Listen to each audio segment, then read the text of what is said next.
E aí pessoal, tudo certo? O Natal é uma época de muita festividade e de enorme importância no cristianismo, sendo comemorado na data de 25 de dezembro desde pelo menos o terceiro século, e desde então mantendo uma tradição contínua de quase 2 milênios em comemorar o nascimento do nosso Salvador. Como especial de Natal, eu gostaria de fazer algo parecido com o que eu fiz na Páscoa do ano passado, onde escolhi um sermão do século II sobre o sacrifício de Cristo Jesus e falei sobre a data com base nele. Dessa vez, eu escolhi um sermão do século V, feito por um dos maiores bispos da antiguidade, o Leão o Magno, ou Leão o Grande. A celebração do nascimento do Messias é uma ótima oportunidade para refletirmos sobre a natureza da sua encarnação, e é sobre isso que nós falaremos hoje. Mas antes, não se esqueça de deixar o seu like e se inscrever no canal para ver mais vídeos como esse.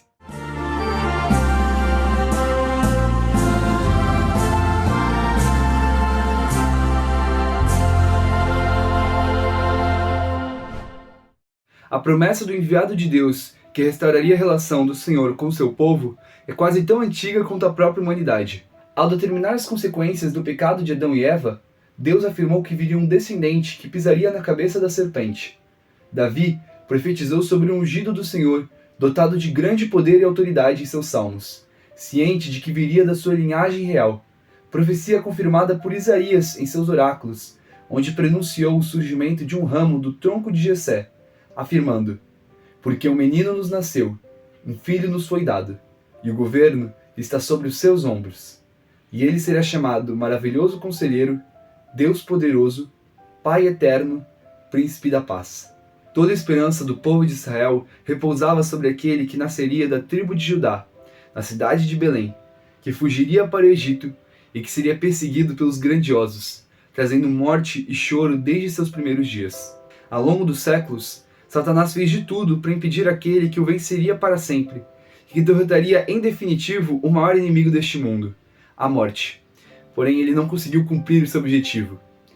Apesar dos inúmeros percalços e obstáculos ao longo da história, Deus sempre preservou a linhagem do Messias, que na plenitude dos tempos, no Império Romano, nasce de José e Maria, na cidade de Belém. Sempre houve uma grande expectativa sobre o servo do Senhor, e assim que ele veio, muitas dúvidas começaram a surgir sobre a sua pessoa. Como é que o Deus poderoso poderia se tornar como um de nós e viver de modo tão simples e humilde? A dualidade de Jesus como Deus e homem gerou confusão em muitas pessoas, com alguns elevando excessivamente seu caráter espiritual e transcendente, enquanto outros dividiam a sua pessoa e enfatizavam demais a sua humanidade. Até hoje, é comum vermos pessoas falando de um Jesus humano e um Jesus divino, ou que ele era metade homem e metade Deus, concepções totalmente erradas sobre quem ele realmente era. Alguns judaizantes, como o grupo dos Ebionitas, pensaram que ele era apenas um homem que veio para cumprir a lei. Outros, como os gnósticos, que se dividiram em inúmeras seitas, acreditavam num sistema complexo de éons transcendentais, inspirados no platonismo, onde Cristo seria um mensageiro divino dotado de um corpo ilusório, sem carne verdadeira, visto que toda existência física era tida como má e imperfeita. Eram reflexos absurdos sobre a sua pessoa e também contrários às Sagradas Escrituras. Sabemos que Cristo era homem como nós, por ser nascido de mulher e ter assumido a carne em toda a sua essência, passando por todas as suas fraquezas. Mas também era divino, por ser a palavra pré-existente e criadora de todas as coisas, capaz de realizar milagres e dizer eu sou. O mesmo que diz que é um com o Pai, também diz, me apalpem, porque um espírito não tem carne ou osso como eu tenho. Esse é o grande mistério da encarnação, a vinda do Verbo Eterno à nossa realidade, para salvar o povo de seus pecados. O grande mistério da piedade, Deus manifesto em carne. Ele, que é um com o Pai, é o único capaz de ser chamado Filho de Deus pelo Criador de todas as coisas, confirmado pelo Santo Espírito em seu batismo. Como diz Colossenses 2,9, pois em Cristo habita corporalmente toda a plenitude da divindade. Essa verdade fundamental foi afirmada contra aqueles que negavam a Trindade, como os modalistas, que acreditavam que Jesus era a mesma pessoa que o Pai, o que seria bem confuso, já que Jesus estaria orando para si mesmo no Monte do Getsêmani. E os arianos, que diziam que Jesus era inferior ao Pai, ou seja, que ele não era plenamente Deus. Com o decorrer do tempo, o debate da cristologia, a parte da teologia que estuda a pessoa de Cristo, foi se tornando cada vez mais complexo. Será que a pessoa nascida de Maria era realmente Deus ou apenas a parte humana? Como é que nós poderíamos harmonizar duas naturezas completamente opostas? Uma invisível e eterna e a outra material e mortal. É nessa controvérsia que surge o nestorianismo, que defende duas pessoas dentro do ser de Cristo. Do lado inverso, surgem aqueles que defendem uma única natureza, mas que é diferente de todas as outras, um misto de divindade e humanidade, heresia conhecida como eutiquianismo. E para piorar, os gnósticos voltam sobre a forma do maniqueísmo, doutrina anticristã que cria que Jesus era um profeta e um ser de luz completamente divino e espiritual, mas que apenas aparentava ser um humano. No meio desse caos, homens piedosos como Leão surgiram para defender a fé verdadeira. Ele nasceu no ano 400 na região de Toscana, atual Itália, e foi diácono da igreja mais importante da cristandade naquela época, a Igreja de Roma. Foi eleito bispo de Roma no ano 440, e nessa época, os bispos das grandes cidades do império eram chamados de papa, mas a sua influência foi tão grande que esse termo passou a ser exclusivo dos bispos romanos. Os concílios de Éfeso e Calcedônia formularam a compreensão correta sobre a pessoa de Cristo Jesus, e Leão foi fundamental nesse último, enviando um tomo que seria lido e tornado dogmático na resolução final. Segundo a definição do concílio, há um só Senhor Jesus Cristo, perfeito quanto à divindade e perfeito quanto à humanidade, verdadeiro Deus e verdadeiro homem, composto de alma racional e corpo, consubstancial ao Pai pela divindade e consubstancial a nós pela humanidade, o qual deve se confessar em duas naturezas inconfundíveis, imutáveis, indivisíveis e inseparáveis. Assim é Cristo, um com o Pai e um conosco, duas naturezas em uma só pessoa, doutrina que recebeu o nome de união hipostática. Leão inicia o seu sermão proclamando a alegria que devemos ter quando celebramos o nascimento da vida, que destrói o medo da morte e traz a nós a alegria da eternidade prometida.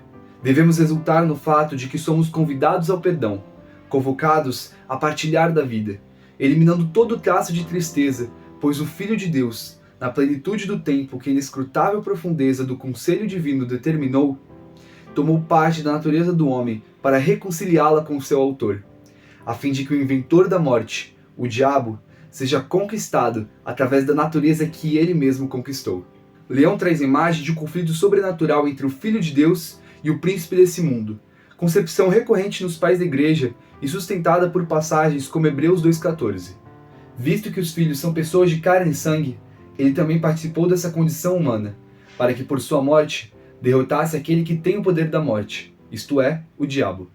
Embora Satanás não conseguisse se opor no mesmo nível à natureza divina, visto que está submetido à determinação de Deus, Cristo não o enfrenta a partir de sua plena majestade, mas sim a partir da fragilidade humana, após esvaziar-se e partilhar por completo de nossa mortalidade, exceto pela mancha do pecado. Essa preservação de mácula foi possível porque uma virgem real, da semente de Davi, foi escolhida para ser fecundada com a semente sagrada e conceber o descendente divinamente humano. Junto ao anjo, ela descobre que o que vem sobre ela é do Espírito Santo, e que em breve será a mãe de Deus. Esse último título pode parecer estranho a nós protestantes evangélicos, por aparentemente inferiorizar a Deus e exaltar Maria, mas é essa má compreensão que gerou a controvérsia que eu descrevi antes. Os nestorianos queriam chamar ela apenas de Mãe de Cristo, porque se recusavam a chamar o bebê de Deus, já que Deus era apenas uma das pessoas que formava o seu conjunto de Cristo, mas não ele por inteiro. Dessa forma, Maria seria mãe da pessoa humana de Jesus, e não da pessoa divina. O problema é que Jesus é uma pessoa só, e não duas, pois caso contrário, isso implicaria em dois seres opostos, com até mesmo vontades concorrentes entre si, onde o divino não afeta o humano, e não há uma real comunicação entre os dois, violando a sua missão. Ele é formado por duas substâncias distintas que coexistem em plena harmonia, sem se sobreporem, e o que é dito de uma natureza é dito da pessoa. É por isso que Pedro pode dizer: vocês mataram o autor da vida. Pois mesmo que o ser divino não possa morrer, a pessoa de Cristo morre através da natureza humana, sem haver uma contradição. Ao mesmo tempo que Jesus é gerado eternamente pelo Pai, ele também é gerado terrenamente por Maria, mãe daquele que é Deus desde a concepção, e por isso, corretamente chamada portadora de Deus, ou Mãe de Deus, dependendo da tradução. Deus é imutável, isso nós todos sabemos. Mas para se tornar homem, ele não teria que ter passado por uma mudança e assim ter deixado de ser pleno Deus nesse processo? É verdade que ele passou por um esvaziamento para chegar nesse mundo, pois como diz a Escritura, embora sendo Deus, não considerou que o ser igual a Deus era algo ao qual deveria se apegar, mas esvaziou-se a si mesmo, vindo a ser servo, tornando-se semelhante aos homens. Mas como diz Calvino, Cristo não poderia despir-se da deidade, mas ele a manteve escondida por algum tempo, para que não fosse vista, sob a fragilidade da carne. Daí ele abrir mão da sua glória pelo prisma humano, não a fim de diminuí-la, e sim para o ocultar. A assunção da carne por parte do Filho de Deus foi um véu para esconder a majestade divina, que não foi em nada prejudicada por sua condescendência, tomando a forma de escravo humano idêntica à nossa, mas também mantendo a forma de divindade idêntica ao Pai, unindo ambas as naturezas de um modo que uma não era engolida pela outra. Esse vínculo perfeitamente equilibrado foi expresso por Paulo quando ele proclamou: Cristo segundo a carne, o qual é sobre todos nós, Deus bendito eternamente. É isso que se quer dizer quando se afirma que na encarnação, nenhuma das propriedades da substância sofreu detrimento ou prejuízo, porque ele continuou sentindo fome, dormindo, morrendo, ou seja, sendo pleno homem, mas também realizando milagres, tendo poder sobre a natureza, ressuscitando, sendo pleno Deus. Porque se não fosse o primeiro desses, não teria dado a nós o exemplo e nem partilhado da nossa condição. E se não fosse o outro, não teria trazido remédio à nossa alma. A majestade toma a humildade, a força toma a fraqueza, a eternidade toma a mortalidade. A união da natureza inviolável com a passível, verdadeiro Deus e verdadeiro homem, combinados para formar um só Senhor e um só mediador entre Deus e a humanidade, o homem Cristo Jesus, que poderia morrer a partir de uma natureza e ressuscitar a partir da outra. Cirilo explica que ao se tornar o Filho do Homem, a natureza divina não se transformou em outra essência, mas assumiu a carne e a alma de uma forma profunda e inconcebível, mantendo a distinção das duas, mas resultando numa pessoa unida, que é Deus-Homem, Cristo Jesus. A encarnação é sobre Deus tomando o que é nosso, sem perder o que ele já possuía.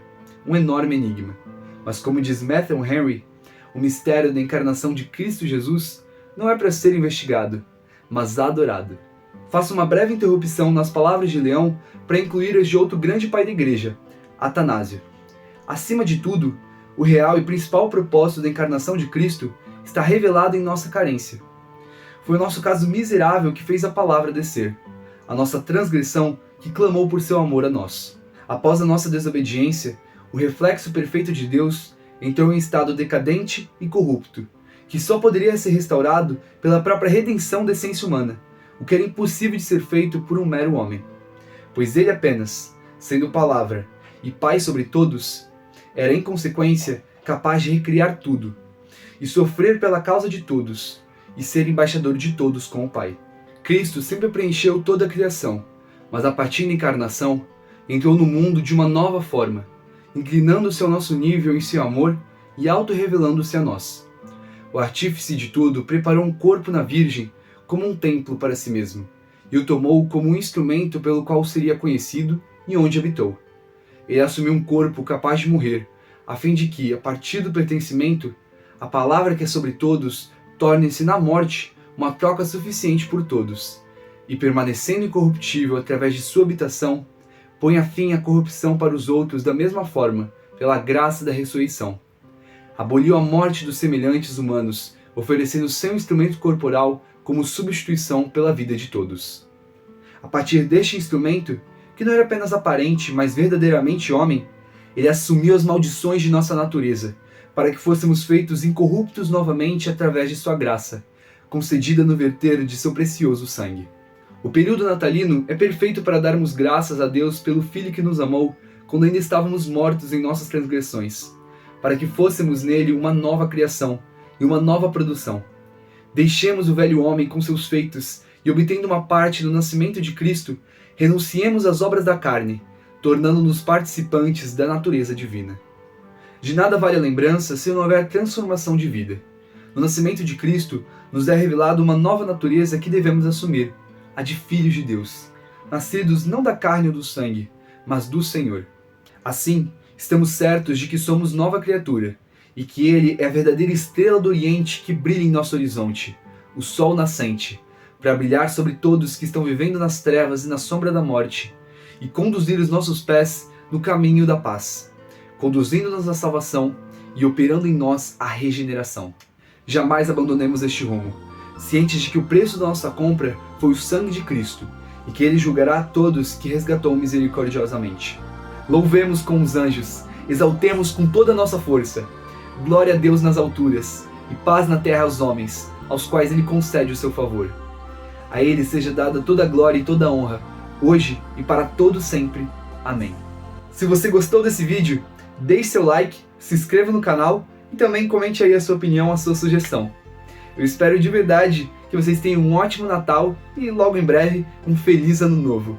Que possamos passar mais um ano juntos, transmitindo a palavra do Senhor e conhecimento sobre a história da igreja, sobre a história da reforma, enfim, sobre todos esses assuntos que eu gosto de falar aqui nesse canal. Não se esqueça de acessar as redes sociais, o Instagram e o Facebook, porque recentemente eu postei várias coisas sobre o Advento, esse período que antecede o Natal, e também eu tenho postado vários conteúdos, principalmente na página do Facebook, com bastante frequência. Então, segue lá. Muito obrigado a todos vocês. Fiquem com Deus e até a próxima.